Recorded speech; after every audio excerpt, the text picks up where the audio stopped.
മതമാണ് പ്രശ്നമെന്ന KM ഷാജിയുടെ പ്രസംഗത്തിന് മതമല്ല പ്രശ്നം, എരിയുന്ന വയറിൻ്റെ തീയാണ് പ്രശ്നം എന്ന് ധനമന്ത്രി KN ബാലഗോപാൽ ബജറ്റ് പ്രസംഗത്തിൽ മറുപടി പറഞ്ഞത് രാഷ്ട്രീയ വൃത്തങ്ങളിൽ ചർച്ചയാണ്.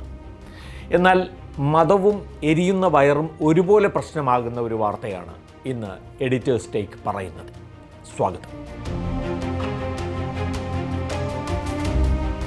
ഉത്തരാഖണ്ഡിലാണ് കോട്ട്വാർ പട്ടണത്തിൽ 30 വർഷമായി സ്കൂൾ കുട്ടികൾക്ക് യൂണിഫോം തുന്നിക്കൊടുത്ത് ഉപജീവനം കഴിക്കുന്നയാളാണ് വാക്കിൽ അഹമ്മദ് എന്ന 70കാരൻ.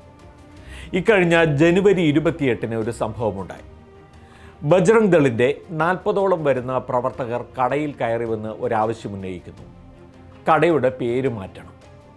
ബാബ എന്നാണ് കടയുടെ പേര്. അത് ഹിന്ദു സന്യാസിയുടെ പേരാണ്. അത് മാറ്റണം എന്നാണ് ബജ്റംഗ് ദളിൻ്റെ ആവശ്യം. വാക്കിൽ അഹമ്മദ് എന്ന മനുഷ്യൻ്റെയും കുടുംബത്തിൻ്റെയും എരിയുന്ന വയറിലെ തീയാണ് ഇവിടെ പ്രശ്നം. എന്നാലോ അദ്ദേഹത്തിൻ്റെ മതവുമാണ് പ്രശ്നം. അതുകൊണ്ട് ശ്രീ KN ബാലഗോപാൽ, മതമല്ല പ്രശ്നമെന്ന താങ്കളുടെ സാമ്പത്തിക രാഷ്ട്രീയ സിദ്ധാന്തം ഇന്ത്യയിൽ പരാജയപ്പെട്ടു കഴിഞ്ഞു. വയറിൽ തീയെരിയുന്ന ഒരു കൂട്ടം മനുഷ്യരുടെ മതം കൂടിയാണ് ഇന്നത്തെ ഇന്ത്യയിലെ പ്രശ്നം. എന്നാൽ മതമാണ് പ്രശ്നമെന്ന KM ഷാജിയുടെ ഏകപക്ഷീയ മുദ്രാവാക്യവും ഇവിടെ പരാജയപ്പെടുന്നത് കാണാം. അത് പറയാം. ഇത് ദീപക് കുമാർ, കോട്ട്വാർ പട്ടണത്തിൽ ജിം പരിശീലകനാണ്. നേരത്തെ പറഞ്ഞ സംഭവം നടക്കുമ്പോൾ ദീപക് കുമാർ തൊട്ടടുത്ത തൻ്റെ സുഹൃത്തിൻ്റെ കടയിൽ ഇരിക്കുകയായിരുന്നു. 70 വയസ്സ് കഴിഞ്ഞ ഒരു വൃദ്ധനെ ചില ആളുകൾ വന്ന് ചോദ്യം ചെയ്യുന്നത് കണ്ട് അതിലെ പ്രശ്നം ദീപക് അന്വേഷിച്ചു. കടയുടെ പേര് മാറ്റാനാണ് സംഘം ആവശ്യപ്പെടുന്നതെന്ന് മനസ്സിലാക്കിയ ദീപക് അത് ചോദ്യം ചെയ്തു. 30 വർഷമായി ബാബ എന്ന പേരിൽ നടത്തുന്ന കടയുടെ പേര് എന്തിനു മാറ്റണമെന്ന് ദീപക് ചോദിച്ചു. അത് ആവശ്യപ്പെടാൻ നിങ്ങൾക്ക് എന്ത് അധികാരമാണുള്ളതെന്നും ദീപക് ചോദിച്ചു.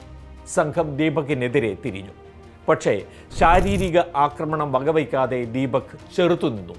അക്രമികൾക്ക് പിന്തിരിയേണ്ടി വന്നു. സ്വജീവൻ അപകടത്തിലായിട്ടും ആ മുസ്ലിം വൃദ്ധനെ സംരക്ഷിച്ച യുവാവിൻ്റെ പേര് ഒന്നുകൂടി കേൾക്കുക, ദീപക് കുമാർ. പക്ഷേ ആ അക്രമി സംഘത്തിൽ നിന്നൊരാൾ പേര് ചോദിച്ചപ്പോൾ ദീപക് പറഞ്ഞു, എൻ്റെ പേര് മുഹമ്മദ് ദീപക്. അതെ, ദീപക് കുമാർ എന്ന ഹിന്ദു പേരിൻ്റെ സംരക്ഷണം വേണ്ടതുകൂടിയായിരുന്നു അദ്ദേഹത്തിൻ്റെ നിലപാട്.